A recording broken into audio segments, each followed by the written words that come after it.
Hello, good morning. This is QTV This Morning. I am Ibrahim Abalde. We are back again on another edition. So wherever you are, thank you very much for always following this program. And it's the Thursday edition. Today too, we'll take a look at the African Code from the Code and the newspaper review. And Mr. Adedrame will be reviewing the stories with us.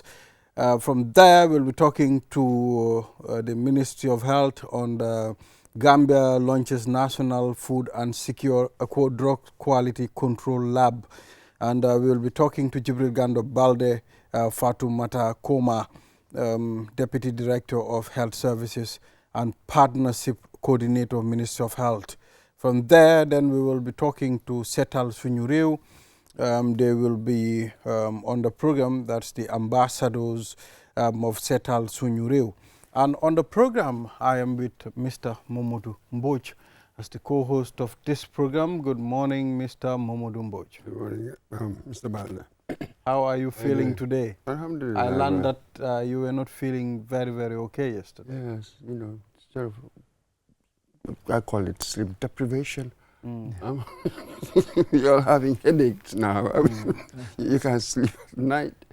So it's been very, very difficult. In fact, which made me sort of start thinking, I wonder whether we've calculated the consequences of this, the economic consequences. You know, people calculate these things, the losses, as it were, to productivity. Yeah. Absolutely. I'm sure somebody somewhere has done Just somebody somewhere will do that. You know, the losses to productivity given this period. You know, it's just us. I mean, we are on the low end, the shallow end. Can you imagine tailors and all that? Any business, you need electricity all the time, don't you? Yeah. So can you imagine? So I think this is just dampened a lot of things.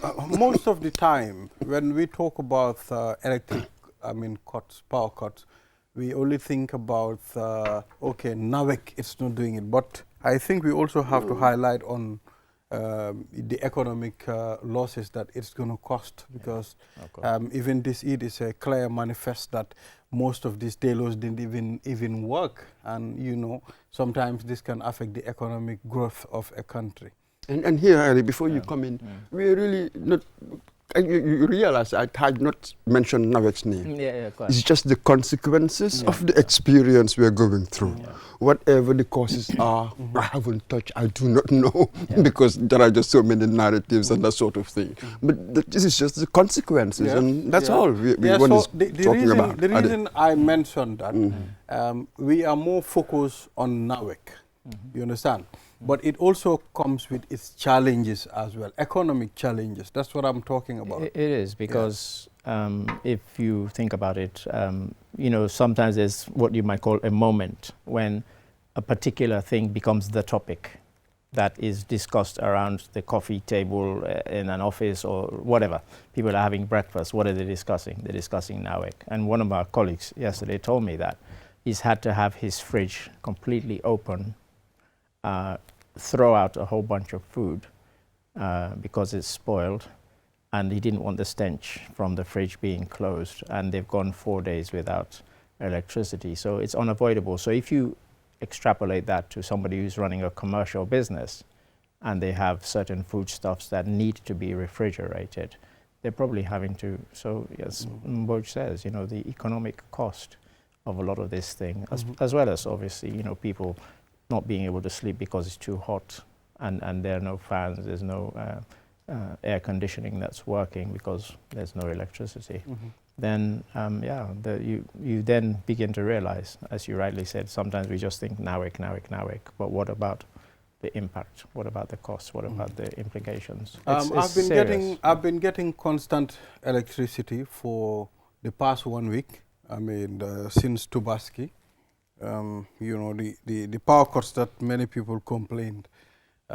You know, I wasn't part of it until yesterday. You know, it went since morning until 10 p.m. And when there was power, it was just going on and off. Right. On and off. On for 10 minutes and off again. Yeah, somebody else related something. I can tell you, Mr. Dedrano, for the past 7-8 years, I did not resort to candles. But yesterday, for the first time, I used candle. There are people who are thinking, what's a candle? I said to my 4-year-old boy, you know, he saw me with a candle, and he asked me, Dad, what is this? What is it? Yeah, quite. I was surprised. And I was like, you don't know what this is? He said to me, it's a mosquito coil. I said, no, not a mosquito coil. This is a candle. You know, and he was so, surprised to see a candle. I was like, really? This boy don't know candle? So with you yesterday, and with you, your experience is slightly different. It's not been that severe. More than slightly different. There was a time when we had quite a severe sort of impact, and we were getting constant. I would come on here, I'd come to the office, and I would complain. But for the last 3-4 months, we've had constant electricity. So and what I heard from Jacqueline, then you have the Bruce experience. So the severity is not across the board. No. It's not uniformly. It's not. So around it's kind of very patchy. area, it's very patchy. It depends. Some areas are more severely affected than others. That's what it is. If you make a donkey work for you, you have to feed him. If you make a donkey work for you, you have to feed him. For me, it's not about the donkey walking. Why did we term donkeys as very stupid animals? Why do we always attach negative vibes to donkeys? In fact, we've gone to an extent where I will be calling you Mbam, you are just a donkey. You're a donkey. You understand? So, you know, when I watched a documentary, a short documentary, they will tell you donkeys are among the most intelligent animals. I'm not sure whether I want to get into that, but this is important. You said, we think that donkeys are stupid. When we use it metaphorically, referring to people, we mean that. But useless? Never. They're a source of income. Source of income for. Look at how many people use donkeys. We use donkeys to work. They're so useful in that way. That's it. But maybe that's it. You see the way we hit them. They just do the things we do when you control the reins, isn't it? Something like that. So we think they're stupid. You have to direct them. You have to tell them everything. And I think if you're watching and you're one of these sort of animal rights, in fact, you don't even have to be. But you see the donkeys moving anyway, and the guy is still hitting and hitting. And it kind of directly relates to that, although you take it out of the donkey manner. It's about gratitude, you know. Something that, or somebody who does something that benefits you. It's about showing gratitude. And these people who earn their living from donkeys kind of one day flog them to death. Your gratitude is karma for you. You know, you should have treated that donkey better in previous times when, you know, and then you'll be crying because now you've lost your livelihood. Because that donkey was very much part of that livelihood. So it's about gratitude generally, I think is what the proverb is getting at, and about showing gratitude, really. Absolutely. And if I want certain consequences, certain outputs, I have to put in certain inputs. As it were. So being the employer with my staff, go ahead. I have to support and reward you. Or leader, I have to equip the team to do the task that they're given to do. Stuff like that. Even as parents, isn't it? I want my child to behave in a certain way or achieve certain results. There are things that I must do. Yes, inculcate certain behavior, attitude in them. Even indoctrinate them in good behavior and good manners and those sorts of things, because that's the type of person you want them to grow up to be. You know, so yes, it's Well, it's a matter of getting the individual or the animal to get used to your own ways. People make dogs understand communication. You can tell a dog, sit down, and it will sit. You understand?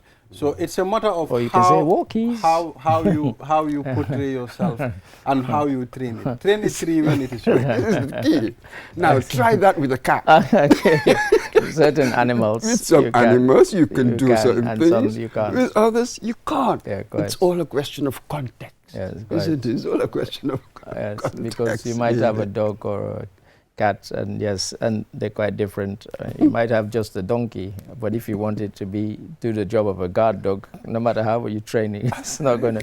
What you put in, different contexts, different animals, different treatment, different behavior. But yes, you see people horse and donkey trust, and you know they're very concerned about the way that people treat donkeys here, and you know they're always advocating that we should treat them better and so on. So yeah, that's it. Yeah. But it's just our perspective, our views, our norms of animals. Animals, yeah.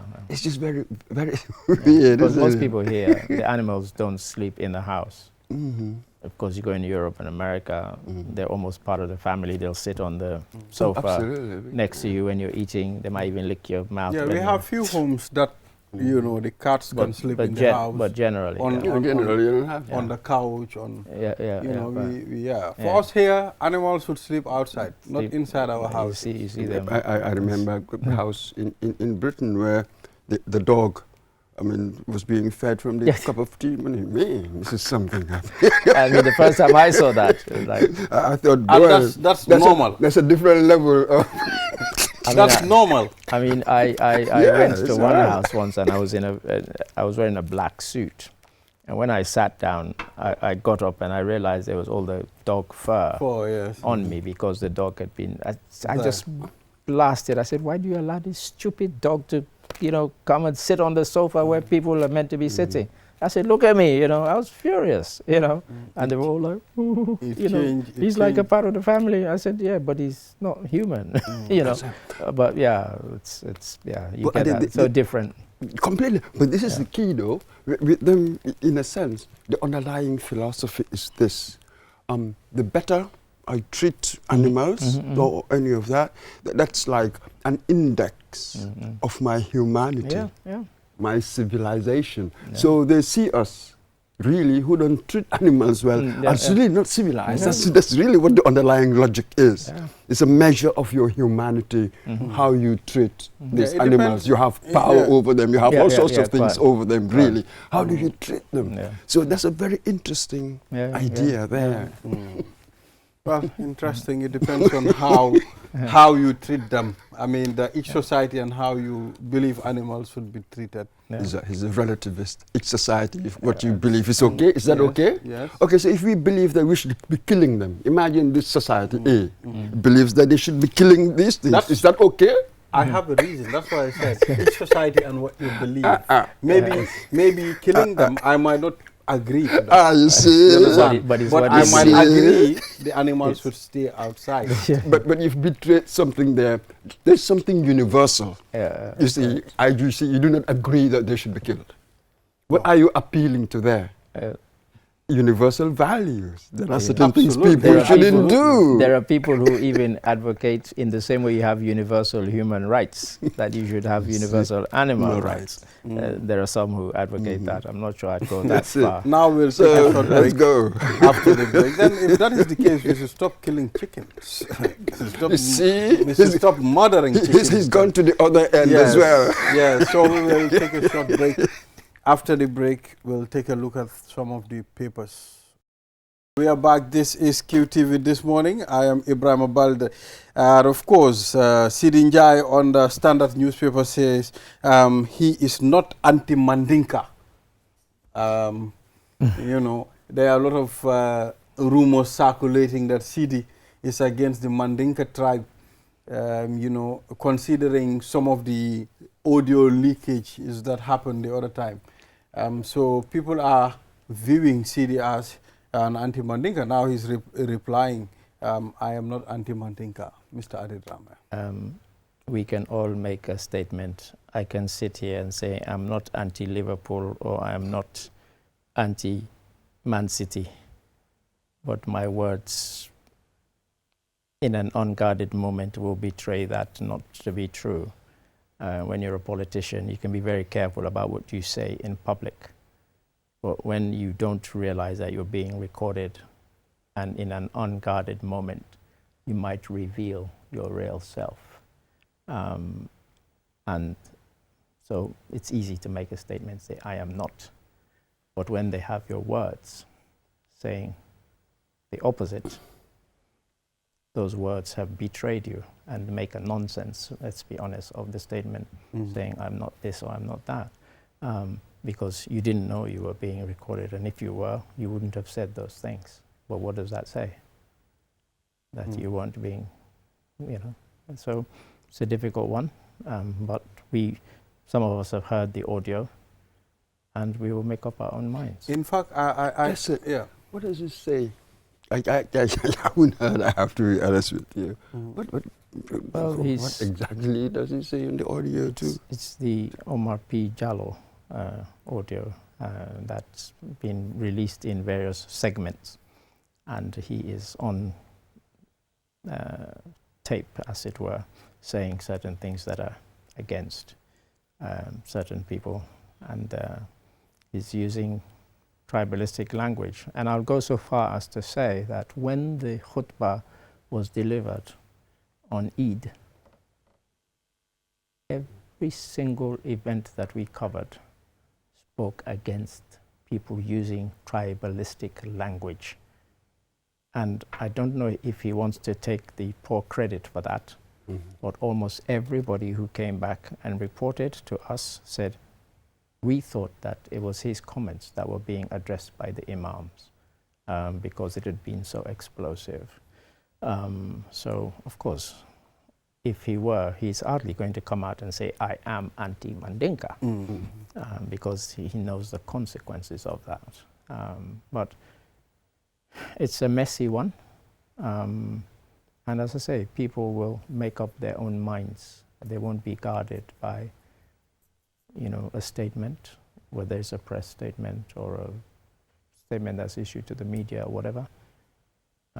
They will judge you by your words and your deeds. You see, the problem that I've realized, most politicians, if they are talking, especially if they're talking in front of a crowd, sometimes I don't know whether they are overwhelmed adrenaline by the situation, because I've witnessed where a politician was talking to the Fulani community, telling them, this guy, he holds this position, he is a Fula. This man holds this position, he is a Fula. The other one holds this position, he is a Fula. So Fulanis, we have a big share in this country. You know, so I felt very embarrassed as a Fula, in fact, sitting and listening to him saying those things. In fact, it was so embarrassing that other tribes were also present. But very uncomfortable. But the people and the positions he mentioned, were they a statement of fact? Absolutely. So what's the problem? But it's not about those people and their positions, but it's what he is trying to portray. Which is what? Hatred among tribes. We are important. Yeah. Now you've given the context. These positions, but this is the key. Yeah. Those people were not put in that position because of their fullness. Which is what this person was That's implying. Really the key. Is that what you're saying? That's what the person was implying. That's it. Yeah. So we would like to think that they were put in that position because of their competence, their qualities and stuff like that, but not because of you are fuller. That is really where the logic breaks down. It is not about that at all. No, this is the danger, Ade. This language now emerging here. Right. We are seeing more ourselves more as an ethnic this or ethnic that. And it's a dangerous one. Very dangerous. Burj will tell you that just before we came on air, I was just showing him that yet another monument has been unveiled yesterday in Rwanda to the victims of the genocide. Now, when we say this, people think, oh, you're being melodramatic. But that's how it starts. If we don't kill it, if we don't curb it, if we don't stop that sort of language, that is what it can escalate to. Look at what's happening in South Africa. People who've just gone there to work, to live. I mean, Gajaga was telling me about an elderly Nigerian man who went to a shop and somebody filmed him being surrounded by a crowd. And the South Africans were telling the people, don't serve him, he's not South African. And the man, surrounded by all these people, just turned on them and started insulting them. He said, I've lived here for 28 years. I worked, I pay my taxes. I'm not illegal. How dare you, just because I'm a foreigner? He said, when you people were suffering under apartheid, the rest of Africa rushed to help you. He said, how dare you? He said, I'm not going anywhere. He said, I don't care who. He said, if any of you try and fight me, I will fight you, even though you outnumber me. And, you know, Gachagua said he was so amazed that this guy, in the face of a mob, was completely unafraid. Well, it's because of the reality. He was so real and very frank. He might be real and frank, but you could lose your life. They need someone to look at them in the face and tell them, look, get out of here. Yeah. I mean, you needed us when we... You know, but what I'm saying is this is the language that's being used against foreigners. In South Africa has always been one of the most crime-ridden countries. And now they're trying to blame it on foreigners, when 90% of the people in their jails are not foreigners, they're South Africans. That's it. I checked the statistics, 90%. That's it. And for what we were talking about, we can just take the Gambia as an example. I remember pre-1994, we thought that we had escaped that cycle of military coups. We were amongst the last for these things to be successful. Yep, yep. Everybody else had that. Everybody. Then it happened. Then afterwards we were hearing the rumors of gruesome murders and all of that happening. Then we thought, oh, not Gambians. This must be foreigners. It cannot be Gambians. TRRC blew and it that. happened that, to be that Gambians. Happened to be Gambians. Yeah. So one should be careful. The idea that we are different, our history is different, we can never be this or never be that. You are really setting yourself up for a nasty, nasty surprise. Yeah, one must always be on our guard. So today there is peace. So this idea of, oh, Kallang, we're taking it as a joke, but yet it is reinforcing the ethnic divisions amongst us. What I see now, kids, even in the affairs, oh, you know, we are the Fullers. You know, we are the this. You know, we are the that. When we were growing up, that language, we didn't have, I certainly didn't have that much language in Banjul, in really. Right. How you categorize them, oh, Kekun Nandala or not. But that doesn't stick to tribal lines. You can have a Fuller boy there, a Wolof girl there, or something else there, but you are the cool guy. Mr. Ali Drame, different tribes. You see, when I listen to tribal comments to a certain point, I happen to witness several of those kind of conversations. You understand? Even if I am with my own Fulani people, when I felt these people are becoming too tribal. They're straying. No, I don't understand. I'm saying when they're straying into that Absolutely. territory. I stopped the conversation Yeah. immediately. Because you know, we know that it's a fine line between being proud of who and what you are, your heritage, your history, your culture even.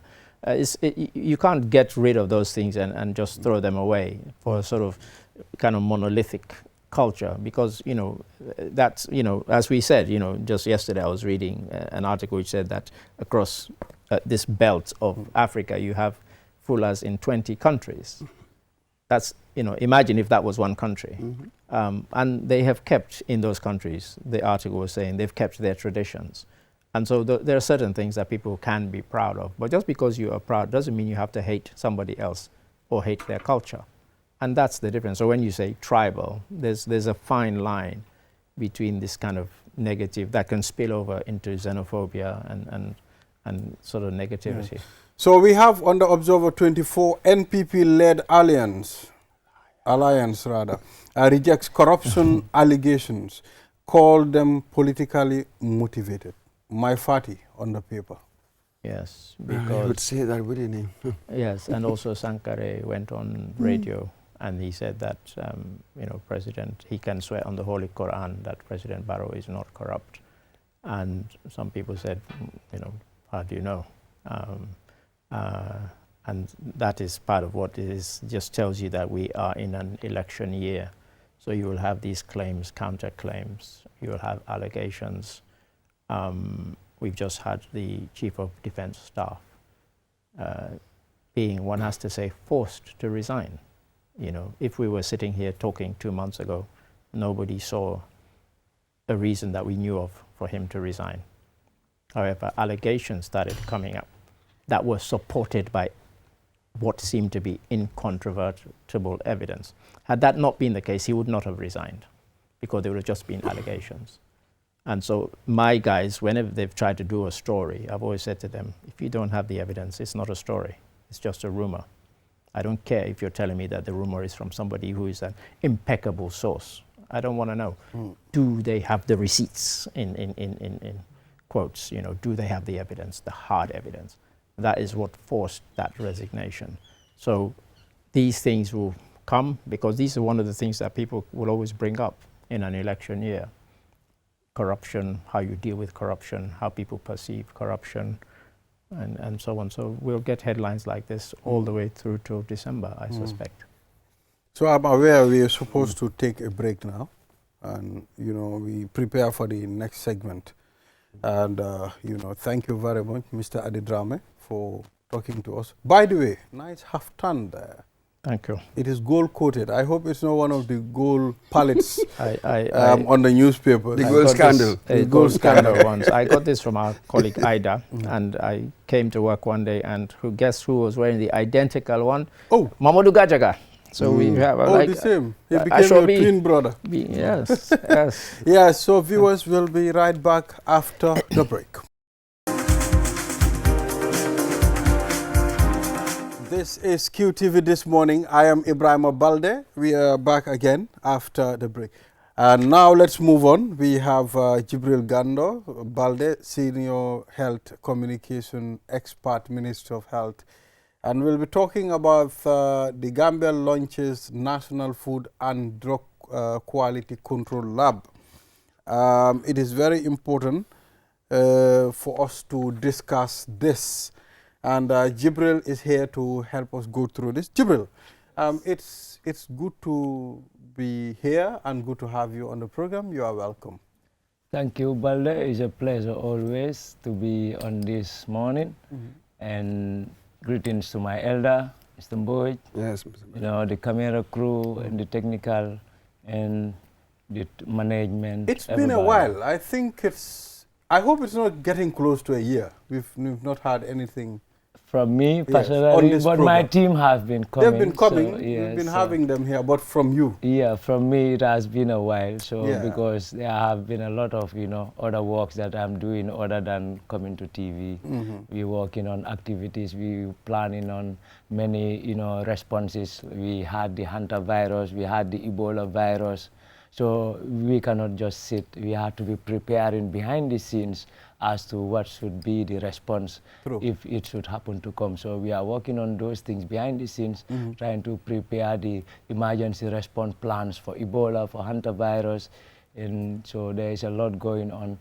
But this week is the biggest event that we're planning, which is the launching of the Food Drug Quality Control Laboratory for the first time in the Gambia. It might be first in the sub-region even. Yeah, let's talk about what is this lab all about?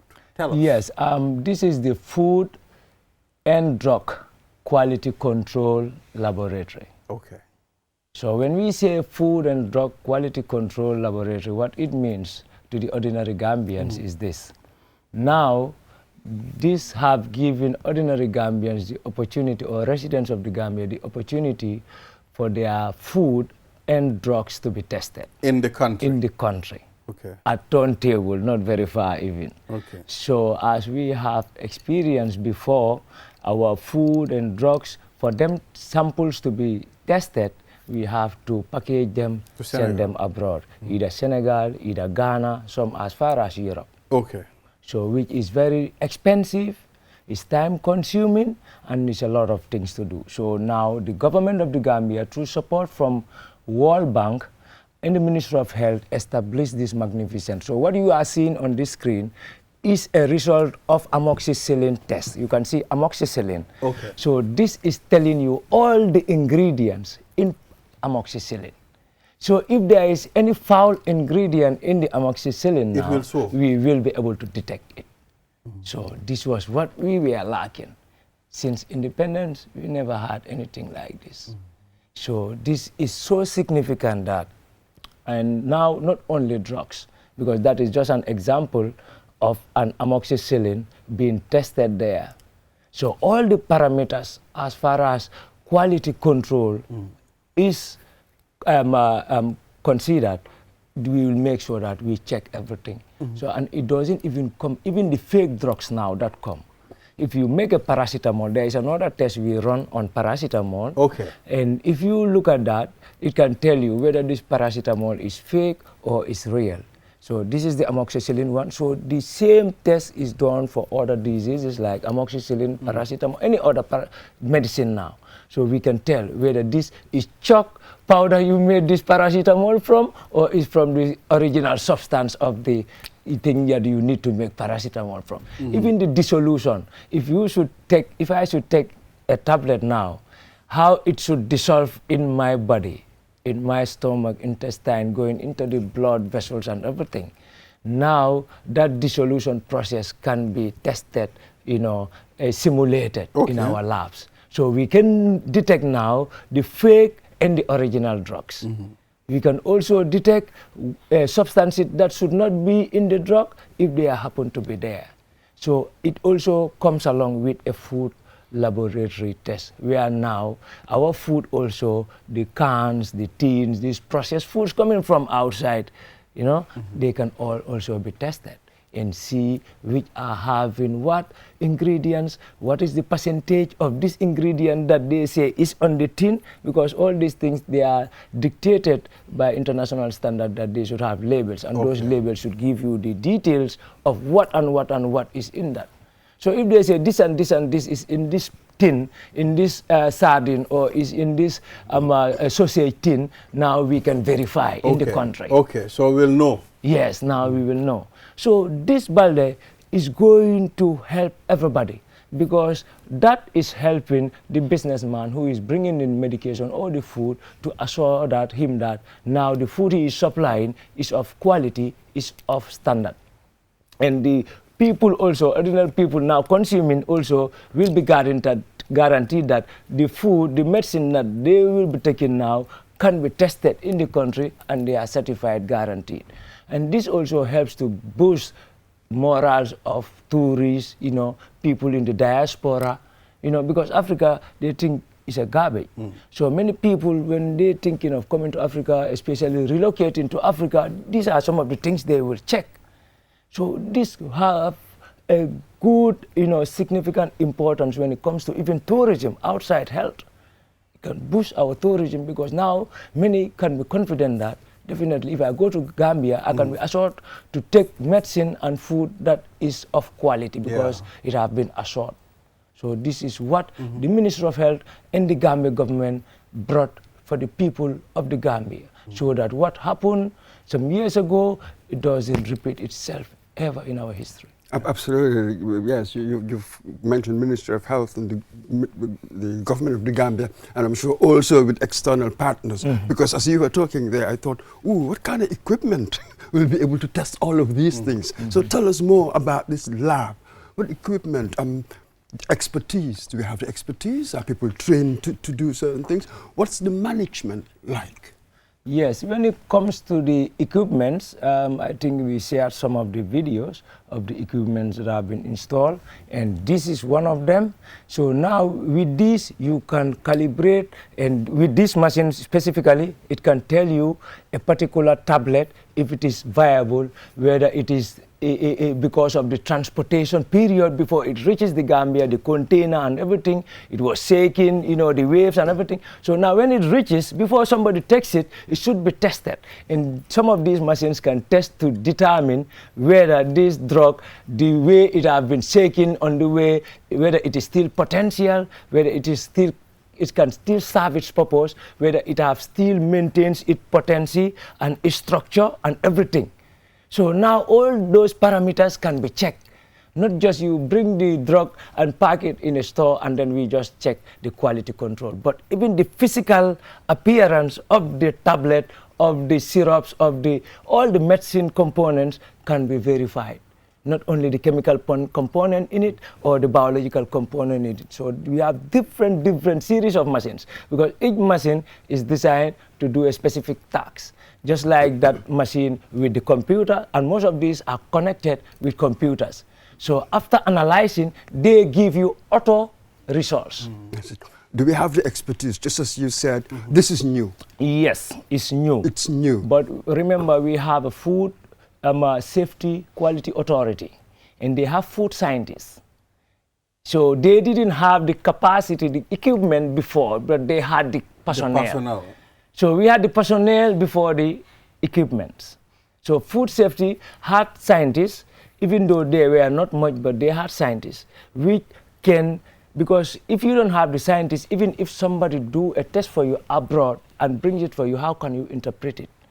So these people were on the ground and they were interpreting these results. They were sending results for testing, so they were helping in analyzing. But now they have the opportunity now, because they now have the equipment where they can sit and take their samples in country, test them, analyze them in country, give the results to the businessman or to the family member or to the doctor who want a result for a particular test to be done. Or because even the groundnuts that farmers are selling, remember that the aflatoxin, it has to be tested. So now our food scientists have the capacity now, the equipment now to test the aflatoxin level. So that was why many of our groundnut couldn't live, because of when it goes out, they test it. These are some of the things that they flag. But now, if we can test it in country, before they flag it outside, we will flag it and rectify it. And then now farmers have opportunity to export to any country in the world.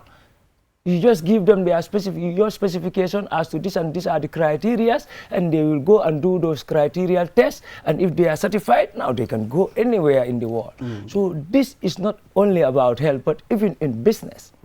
So when it comes to the other lab, because I was talking about the food safety. Now, when you talk about the drug lab, you have MCA, Medicine Control Agency. They also have scientists there who are doing this test, because some of the tests, that test, amoxicillin test, it was run by Tijan, who used to come here during the AKI. So Tijan was the one who was running that amoxicillin test, trying to tell you all the ingredients in the amoxicillin, what are the parameters, they are checking and everything. So we have the scientists. But to say whether we have a lot of them, that's also another thing. But we have scientists who can use these machines and also interpret them. That was exactly what was going to be my second point. Yes, it's going to do the domestic internal testing. But again, we are told that 85–90% of what we consume really comes from outside. Be it drugs or be it food. That's it. How do you deal with that? How do you manage that? Yes, when it comes to those things, anything entering in the country in this age and day is registered. It's not should be, it's registered. When it comes to drugs, they are not tested before, but they were registered. All the drugs that comes in, you have to be registered. Just like a child who is born in the Gambia, you have to be registered to get a birth certificate, because this is your first time landing in the Gambia. So when that applies to everything, whether it's drug, whether it's food. So food item also, if there is a new like beef can that comes in and it is named this morning, we don't have a beef can that is named this morning in the Gambia, do we? So if it happens to come, it will be registered. So that registration now, it goes beyond registration. Now it will be tested. So the company, the business owner who brings in the supply will be told that you now need to consider testing your business's items. You have to bring a sample of this morning canned beef and all other canned beefs or all other products, food products that you have, and you bring them before you take them to the market. Now we can test them in country. So before, that was the challenge. You have to take them outside, bring them back in, and testing outside sometimes can go for months, because you don't know what level of, So which means the businessman will not sell if it's not tested? Yes, he would not sell any new product, because we having products that are already running, and those have already been certified, they have been normalized. But the new ones that are coming in, but with this new machine now, it's like everything is new. With this new machine now, you can assume like everything is going to be new now. So we can recall anything and then just run a test on it. So you don't see we running a test on paracetamol and Amox in the country here. How can customers get access to this testing? So is it only prompted by the this ministry? testing is not only even food and medicine that the lab can run. It does a lot of things. Can do cosmetics, because people are applying a lot of cosmetic, oils and this and that. So there are some chemicals that are carcinogenic which can cause cancer. So that's why even MCA, if you remember some time ago, they were given a press release that, all those who are selling cosmetics should register with them, register their brand of materials. So because there are chemicals that can interfere with your health. So it can test cosmetics, it can test water quality.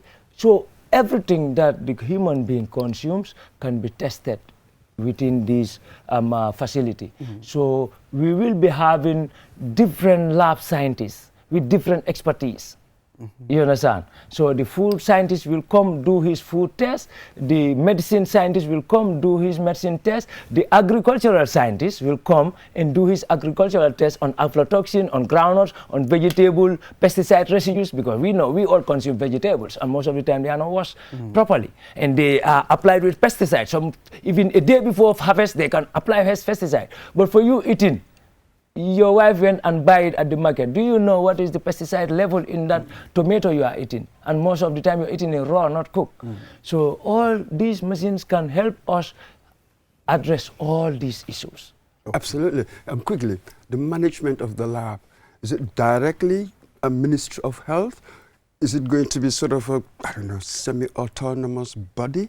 How will it work? Because everything that you've said, theoretically, there are certain outcomes that we should expect, granted. But we've always known what we call the crisis of implementation. The MCA had their rules, had their regulation, had everything, yet that couldn't stop AKI. So how efficient, as it were, is the system? That's really what the challenge is now, isn't it? Yes. The premises is named the National Food and Drug Quality Control Laboratory. So going by the name, you can see it's like putting different institutions together. But the essence here is quality control. That's the essence. Whether it is food safety, whether it is medicine safety, whether it's agriculture, whoever wants to ensure quality control can come in and use the facility, and then we will coordinate that by the Ministry of Health. Because even the launching is Ministry of Health who is coordinating everything. So whoever institution can come and use the lab, but with coordination from the Ministry of Health. So that there will be that, organized, form of, making sure that things are in order. Because if every institution comes in and do your thing without the knowledge of the one main coordinator, there might be some challenges. So that's why it's coordinated by the Ministry of Health, but all other government institutions that are relevant to the lab can come in and do their thing.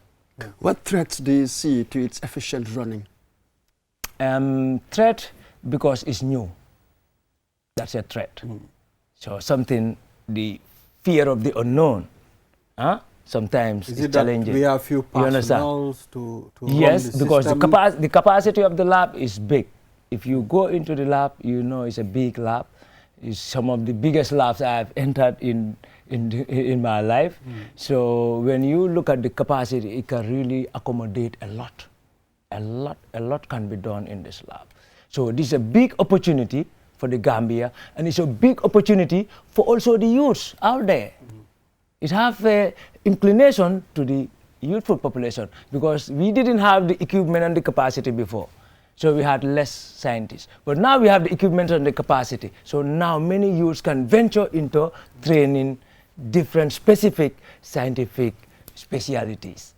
You understand? So now, since we have a food lab, we have a drug lab that can also encourage a lot of graduates from grade 12 to venture into this field, even going into universities, biology and other students can venture into this. So the opportunities there are so Gando, we understand these are very sophisticated machines, and you need a lot of expertise to be able to operate them. That's definitely. But since the ministry knew, okay, we are going to purchase these machines, I think it would have been very wise for you to send people on training, so that once these things are installed, these people will operate these things quickly. Yes, for the operational, as I said, we have the manpower to operate it for now. But to operate it at full capacity, you need more manpower.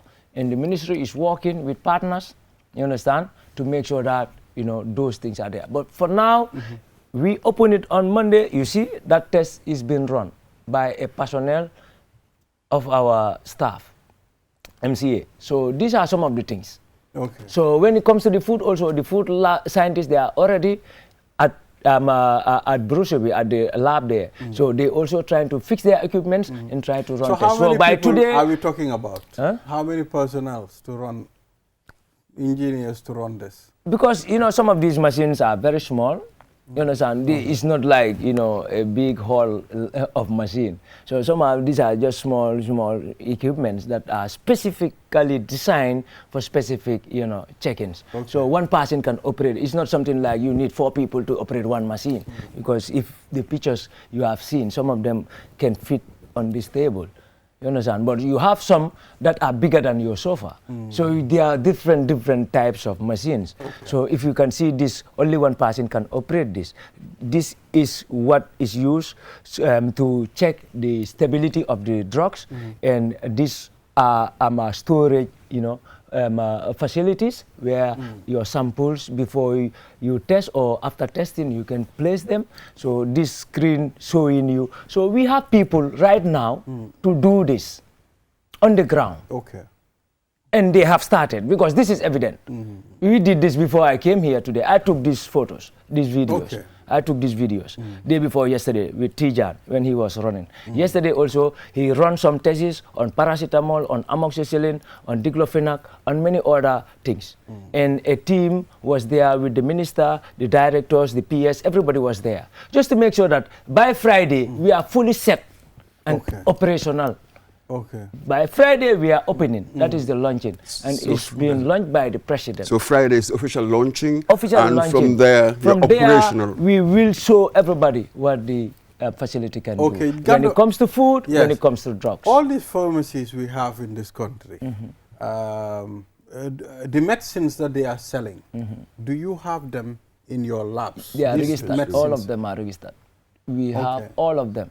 But what was used to be challenging is for them to be tested in the country. So we used to have to outsource that to Senegal, to Ghana, some up to Europe. Certain parameters, if you want to check them. You understand?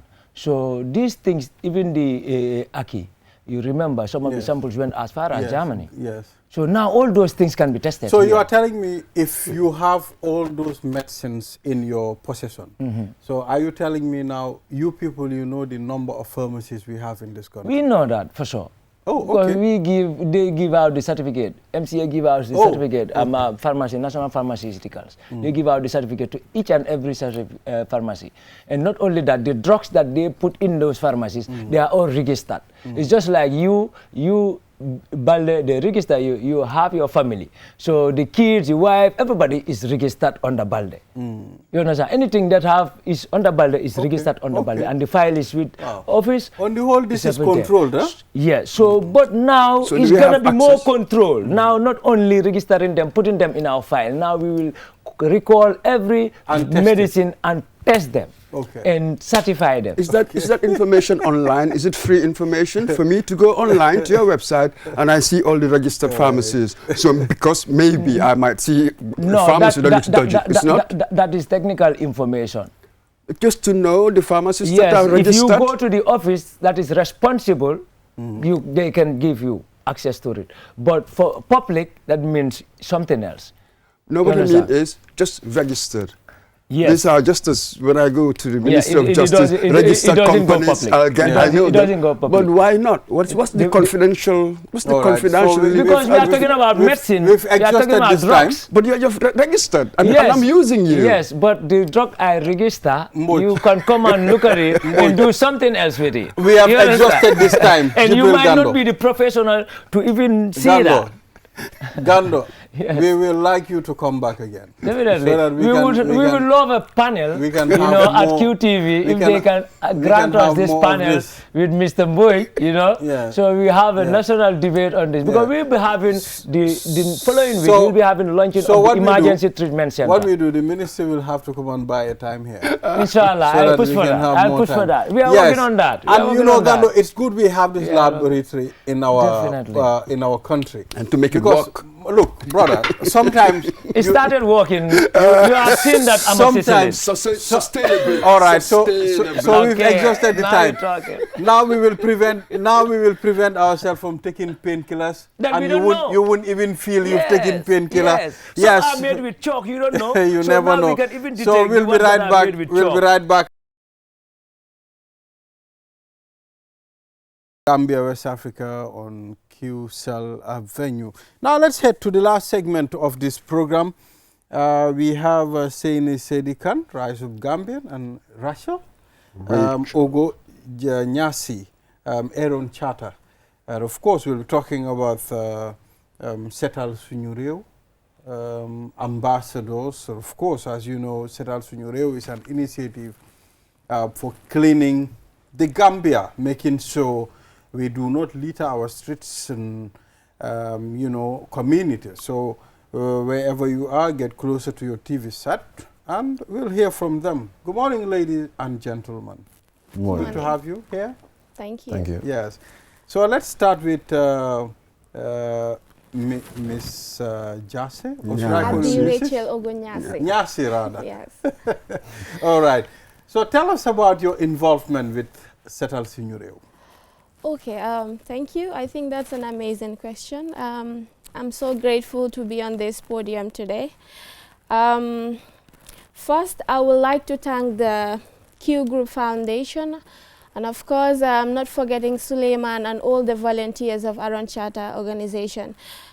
Just to give a brief, Aaron Chata, it's a non-profit organization that was actually registered back in 2022, 1st of August in the Gambia. And then we are more into environmental activities and of course women empowerment. So this is a little bit about it. And yes. Okay. All right, so let's hear from Mr. Saidikan. Okay. You're from Rise of Gambia. Yeah. Okay, tell us about it. Okay, Assalamu alaikum to you all. I'm very glad to be here today, this morning at QTV. Rise of Gambia is an initiative formed by me. I'm the founder. Okay. It's an initiative that we normally do these settles at our communities by volunteering doing it. So we've seen that it's very important to keep our environment clean. We believe that a clean environment is a healthy environment by involving the young ones.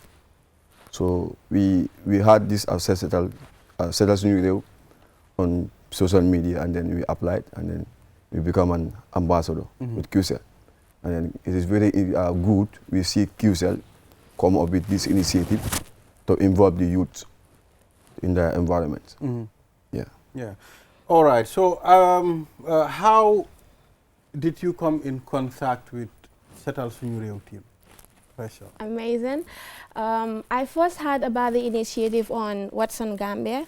So then I made a screenshot and I sent it to the president. I was like to him, don't you think this is an opportunity? Because I think we have the same thing when it comes to this initiative. Don't you think it's an opportunity for us to apply and then see whether we will be selected or not? This is how we then apply, and then thank God today we are proud to call ourselves brand ambassadors of Setal Sunyureo. Okay. Yes. That's it. Rise Up Gambia. We've been asleep, have we? Yeah. I suppose. So what do you do with this liaison, this affiliation with Sunyureo campaign? What do you do? Okay, we normally do the Setal, and then we normally do videos for awareness to make people to aware. Normally these videos on this TikTok, for example, I can come and then litter, and then you will be passing by and telling me that, bro, I will ask you the question, because this month dustbin for Sani. And I'm no, okay, next time, keep go, and go hold for Sani. Because of Sani fini, can the phone Sani for next minute yow mu ko njëkk a start da ngaa romb nga ne ok fii mi ngi tilim fekk yow yaa ko cause. So that's what we normally do. You know, I have a partner. He's called Aliu. He's on TikTok. He's go with Belgium. You know, he have a lot of followers. We normally do those sketch, and then once in a week at our area in Bijulo and in Gunjur, we normally do these societal things, and then we involve the young ones, the kids, because those are the targets.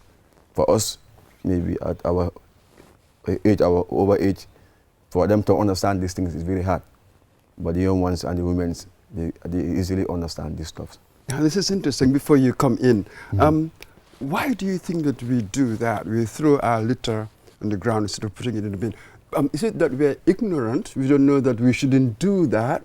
Or is it that for some reason we've got certain habits? Even though you know that you shouldn't do it, somehow you find yourself doing it. Yeah, because you need to know that in order to frame your campaign. Yeah, because sometimes these are the things that we are deeply rooted in our systems as Gambians. Because people think that, okay, for me to later things in the highway, KMC or Brikama Area Council or the government are responsible to come and clean it. Those are the things that is deeply rooted in our mindsets. Sometimes we just tell people about it. They say, okay, you know, some people they don't know about it. They are ignorant about it. But some people they know, but they do it. They do it like, okay, I don't care. Because KMC of course, or Brikama Area Council of course, or the government, Minister of Environment have to come and do this thing. So that's why we always come and do the campaign and those videos and sensitize people. Okay, this is not what you should do. This is what you should do. So that will normally help us with the campaign. I'm Rachel. Same. What do you do? And your reflections on habits. I don't know what he was talking about. So what exactly do you do? And where? Actually, like I said earlier on, Adon Cheta was registered back in 2022. And since then, we've never relaxed. We've been engaging young people. And even right now, as I'm talking to you, this evening we'll be having like our summer environmental training. It's something that we normally do yearly to sensitize the youths, because I always believe in this. Advocacy without action is hypocrisy. Yeah. And sorry to use that word, but that is the reality. We keep advocating. But then we also have to make sure that we gather the youths and then show them that we have to do the action. And that is why I am so grateful. The fact that this Sesetal Suñu Réew come up, it's really helping us in accomplishing our dreams at the end of the day. Yeah. Yes. Exactly. So, how has the response been so far since you started this initiative? Amazing. The turnout was really great. Because imagine it was a festive season. We weren't expecting that number of people actually to show up. You know how it feels at some point, especially we the ladies, if you tell them, oh, we have to do this activity, and then they will be telling you, oh no, man mangi dem si telo bi pul lijante suma ñaw bi, and then likewise. But then, you know, at the end of the day, it was just amazing. People show up. It's just like they believe in, you know, cleaning our environment. It's something that is really important, because I always believe this, as young people will always have to be ready to push the boundary of what is possible, and of course make life complacent and repetitive, because possible is what is going to move our communities, our states, and the world forward. And as catalysts for change, people are always looking at us for gratification and direction. So it was really amazing to have young people coming together, and then it's not because I'm trying to say here women are the ones leading, but I am proud to say that women were the ones that dominated during that exercise. Yeah. So I am really proud to call myself as a woman today to be on this podium. That's it. So where's your area of focus before you come in? Because you will tell us about the response you've had. Yeah. Do you have an area, particular geographical area of focus? Yes. Where is it?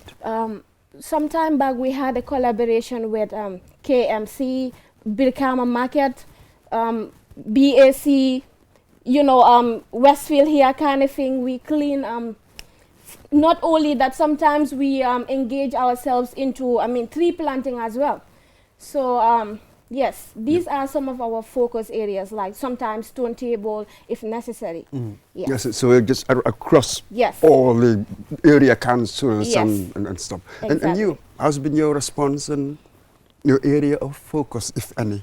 Okay, for us, Rise of Gambia, we are focusing on 3 things, which is the environment and then urban foresting.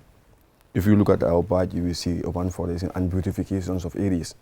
You know, if you look at in the Gambia, we are lack of trees, and in our urbans, we normally plant trees at the beaches. But when you look at the urban areas, we little have few trees in urban areas. So and it's very important we have urban foresting by planting trees on the urban areas. And then at the end of the day, it's very important also we beautify our public places like our garages, you know. So it's important to do that. So when it comes to the environment, we only focus on, for now, Gunjur and Bijilo.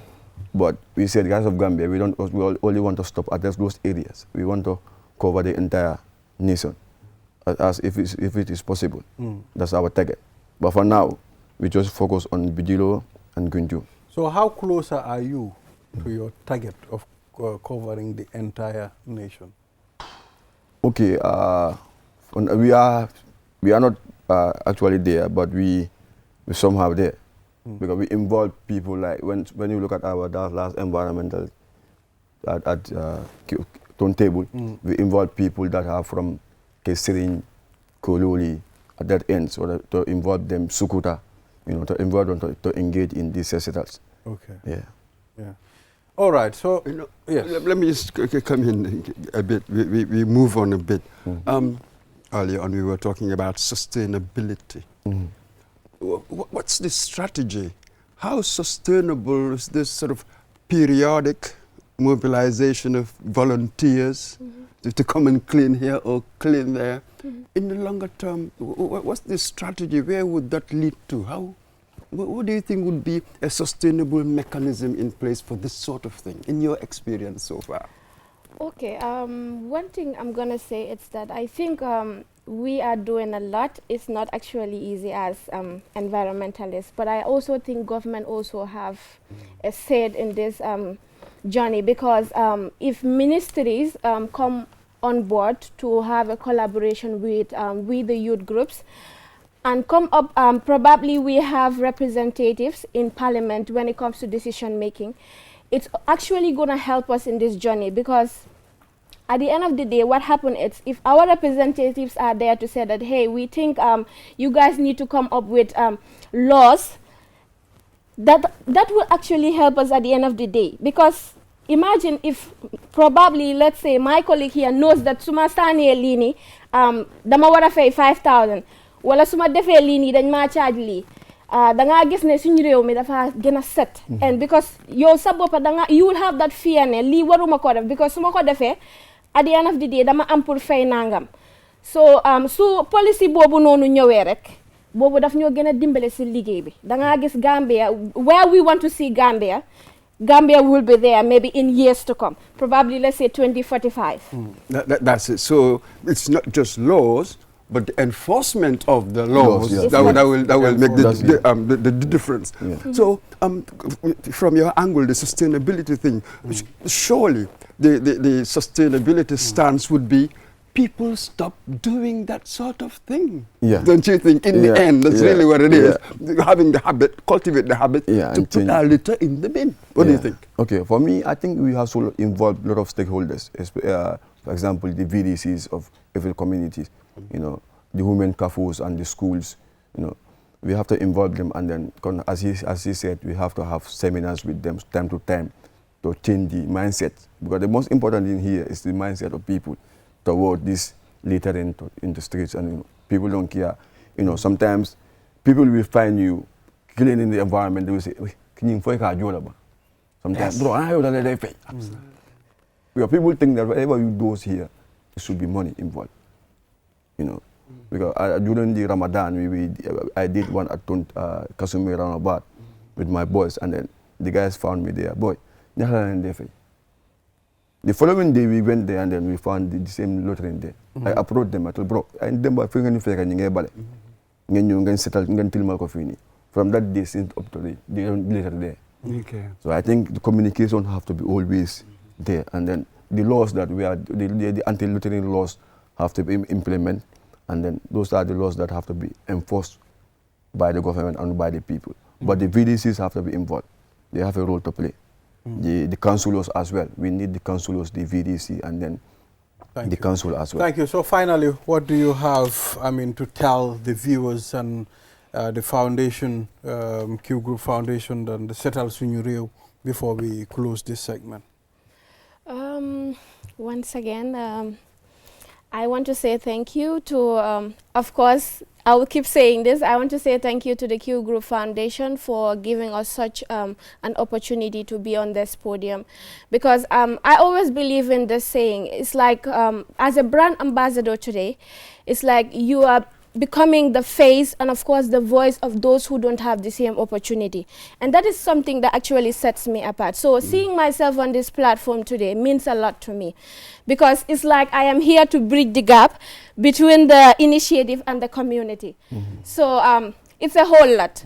Probably a lot of people wish to be here and then they are not here today. So and then the other thing that I want to say, it's just to tell the young people that are into this journey, it's not actually easy. It's all about patience. You know, sometimes, like my colleague just highlighted, I remember some time ago, like in Brikama, we were trying to clean, and then two of they're young girls, and then they passed. The other one was like, and then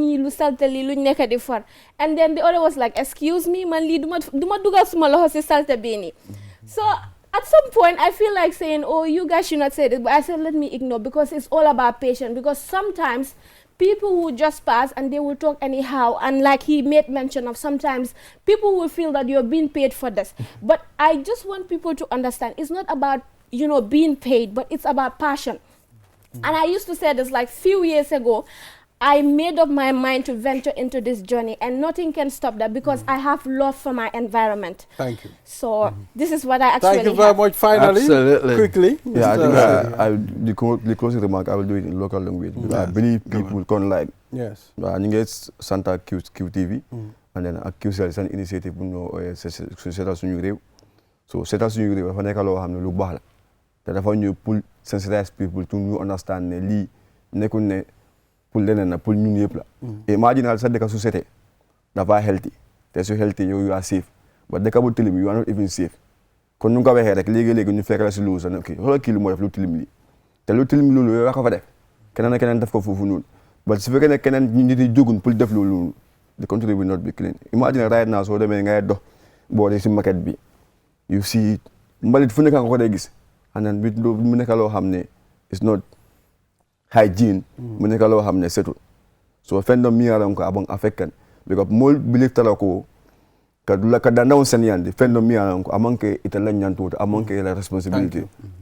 Mol la responsibility wala ko KMC ni Brikama Area Council. Abarka. So mo be tentu ba choose temtu. Thank you very much for coming on the program. Okay. Keep doing what you do. I mean, that is the only way we can keep our environment clean. Consistency is very important in whatever. And even that concept, as they were talking, this phrase came into my head, commercialized citizenship. If they're waiting for somebody to come and pay you, and citizenship is not about that at all. It's about taking responsibility, not getting paid for it. This is all we have. We'll be back here next week again for another edition of QTV This Morning.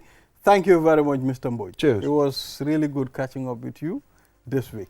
Good. Yes. So viewers, this is all we have. Thank you very much. We'll be back here again for another edition next week. Until then, bye-bye.